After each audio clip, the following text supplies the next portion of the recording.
Oh my gosh. Okay. We are recording, right? We're live because I was literally just in the middle of telling you the most embarrassing thing.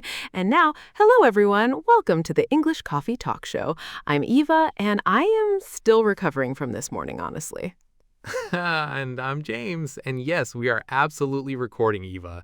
You were mid-sentence about the bus. Please continue. The people need to hear this. Okay, so I'm on the bus this morning, oat milk latte in hand because I cannot function as a human being before my oat milk latte, and the bus just lurches violently. The entire cop goes all over my white jacket, James. No.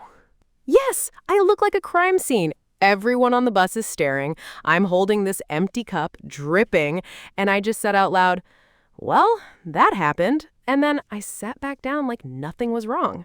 That is honestly a power move. Most people would have melted into the floor. You just owned it. Well, that happened. I love that. Also, you showed up here smelling like a coffee shop, so there's a silver lining. A very expensive silver lining. And by the way, silver lining, that's a great English phrase, listeners. It means finding something positive inside a bad situation.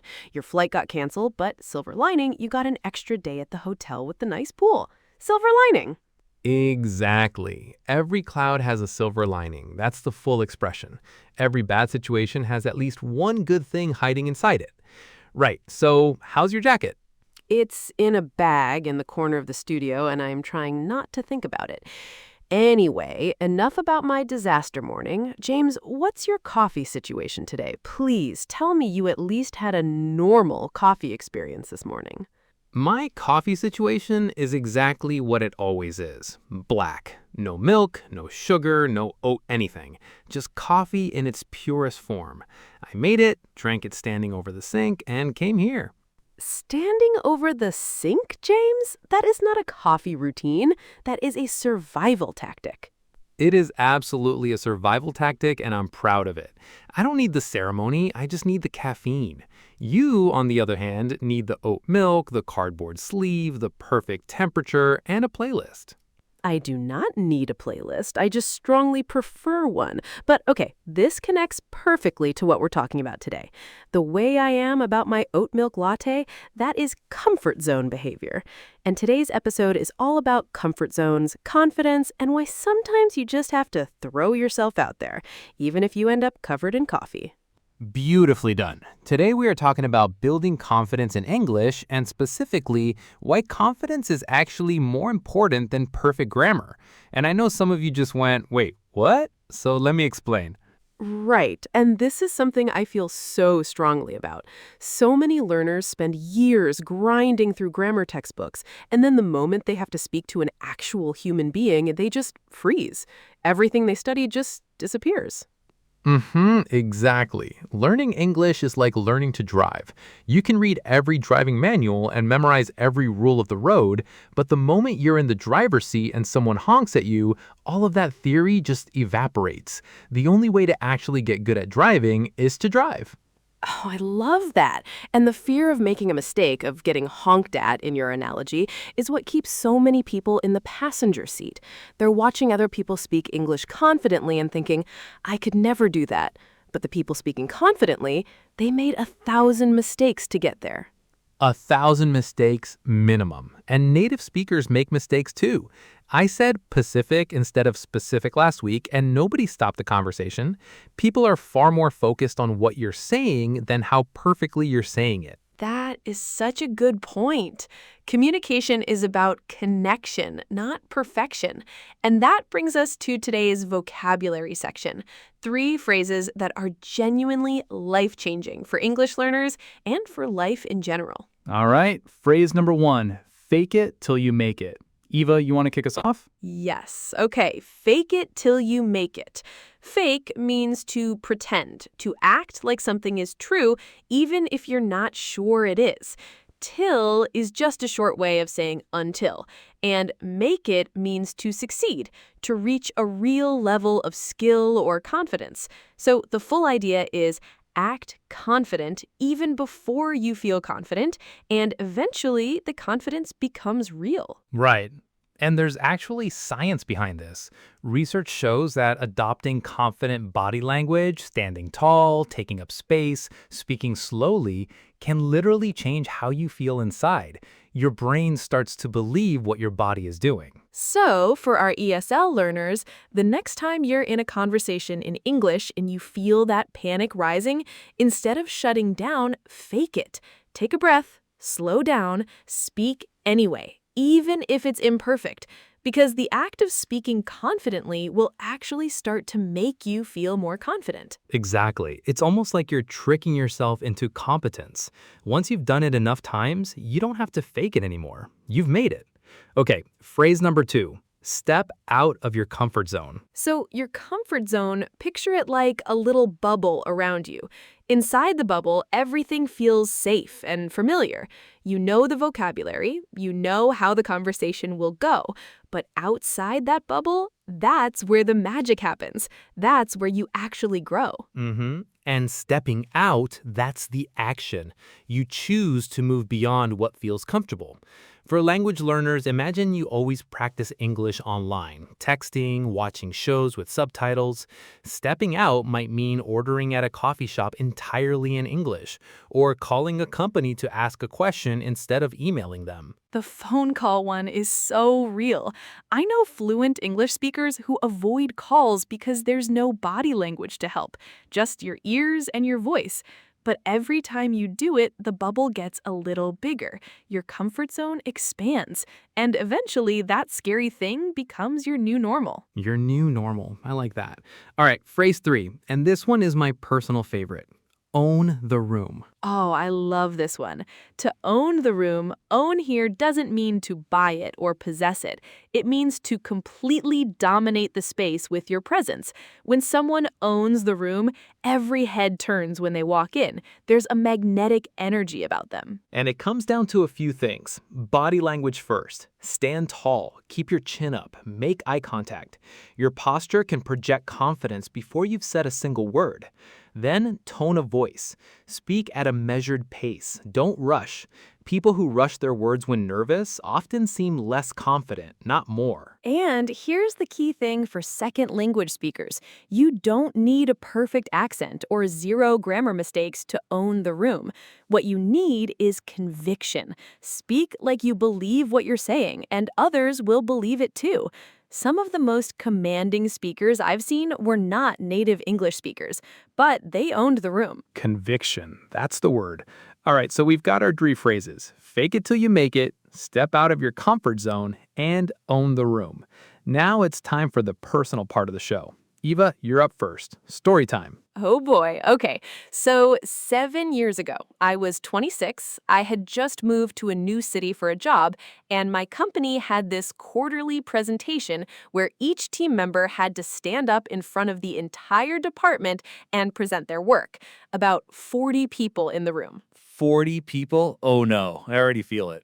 So picture the room. A big corporate conference room with a long table, rolling chairs, fluorescent lights, a little podium at the front. And I am wearing a blazer that was 2 sizes too big for me, so I looked like a child wearing her mom's work clothes. The armor blazer. We've all bought the armor blazer. The armor blazer, exactly. It was supposed to make me look professional and serious, but it mostly made me look like I'd shrunk in the wash. Anyway, I had prepared. I'd practiced 15 times in my apartment. I thought I was ready. You thought you were ready. I thought I was ready. And then I stood up, walked to the podium, looked out at 40 pairs of eyes, and I totally froze. Meaning my brain just completely stopped. Blank. Empty. Like a computer that's gone completely dark. I could not get a single word out. The blank brain is the worst. It's like a spinning wheel on a computer. It's processing, nothing's coming out. Spinning wheel. So I'm standing there, hands visibly shaking, gripping the podium to steady myself. And then the silence, which felt like 3 centuries, was broken by my first slide clicking to the next one by accident because I'd grabbed the clicker too tight. Oh no, you skipped to slide 2. I skipped to slide 2, and people laughed, not meanly, more like, we've all been there. And that laugh was my turning point, because I heard it and thought, these are just people. They're not here to grade me. And I laughed too. I said, well, I guess we're skipping the intro, and just kept going. That right there, that's owning the room. You had a disaster moment and turned it into a connection point. That laugh broke the ice, and breaking the ice means doing something to make a situation less awkward, like cracking a frozen lake so people can start moving freely. Exactly. Breaking the ice is such a useful phrase. And the lesson I took from that day is that the moments when everything goes wrong are often the moments when you connect with people the most. Nobody remembers perfect presentations. They remember the human moments when you laugh at yourself and recover gracefully from a stumble. Recover gracefully from a stumble. I love that. To stumble, literally to trip on your feet, but figuratively to make a small error or have a moment of difficulty. You stumbled, but you didn't fall. That's the key. You stumbled, but you didn't fall. Write that one down. And that presentation ended up being one of my best ones, not because it was perfect, because I stopped trying to be perfect halfway through and just talked to them like actual human beings. And my manager pulled me aside after and said, that was great, really natural. Natural, not perfect, natural. That's the goal. Eva, thank you for that, truly. That story is going to resonate with so many listeners. Okay, now it's my turn, and honestly, I have been dreading this all week. Oh, you're going to be fine. Tell us. You've been holding out on me about this. I know there's a good story in there. Okay, so this goes back to when I was 24 and had just moved abroad for the first time. I spent a year living in Lyon, France. I spoke French. Sort of. I'd studied it in school and I could conjugate verbs like nobody's business, meaning I was extremely good at it. But speaking actual French to actual French people, completely different universe. Oh, I know that feeling so well. Book knowledge versus street knowledge. Book knowledge versus street knowledge. Perfect. So I'd been there about 2 weeks, very much what we'd call out of my depth, meaning you're in a situation too advanced for your current skill level, like swimming where you can't touch the bottom. I was very much not touching the bottom. Treading water. Treading water. And treading water means working hard just to stay in the same position. Not improving, not sinking, just surviving. So I'd been invited to a dinner party by a French colleague, about 12 people, all native French speakers, all brilliant, all very chic. Oh no, the dinner party. That's the hardest setting for language learning. Fast conversation, people talking over each other, jokes you don't get. The hardest. Picture this beautiful apartment, tall ceilings, exposed brick, candles on the table, everyone dressed beautifully, multiple courses of food, and conversation happening at 100 miles per hour in French that I understood maybe 40% of. 40%? You're smiling and nodding at the other 60. Smiling and nodding. I had perfected what I privately called my engaged face. Slightly furrowed brow, a knowing nod, an occasional wee-wee thrown in for flavor. I was a convincing fraud. And then, after about an hour, someone asked me a direct question. The whole table went quiet. 12 sets of eyes on me. What was the question?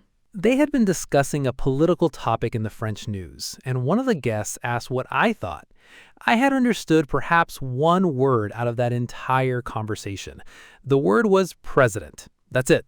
I had been nodding for 15 minutes about something I was completely clueless about.